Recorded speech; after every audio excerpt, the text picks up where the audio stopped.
Hi students, welcome back to learning journey.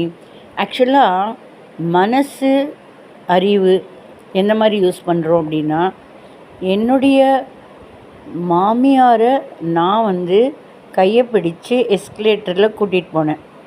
Kids camp அப்படின்னு சொல்லிட்டு பெங்களூரில்.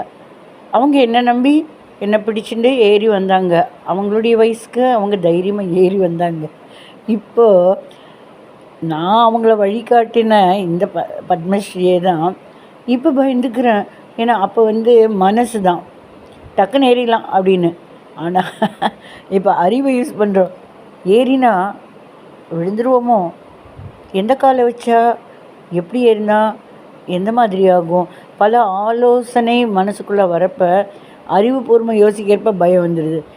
இப்போ நம்ம பார்க்குற சின்ன சின்ன குழந்தைகள்லாம் அப்படியே டக்குன்னு ஏறுறாங்க, அப்படியே எஸ்கலேட்டரில் போகிறாங்க, டக்குன்னு இறங்குறாங்க, அந்த மாதிரி. ஸோ மனசு அப்படிங்கிறது பார்க்குறப்ப மனசளவு டக்குன்னு ஏறிடலாம். ஆனால் இது ஏறுறப்ப இந்த காலில் வைக்க எடுத்துருமோ, விழுந்துருவோமோ, பேலன்ஸ் இல்லாமல் போயிடுமோ, இந்த மாதிரி நெகட்டிவ் வரக்கூடாது. இந்த ஆராய்ஞ்சு பார்க்குறச்ச ரொம்ப அதை பற்றி யோசிக்கிறப்ப பயம் வந்துடுது. பகுத்தாராய்ஞ்சு பார்க்குறச்ச தெளிவு கிடைக்கும் இல்லையா?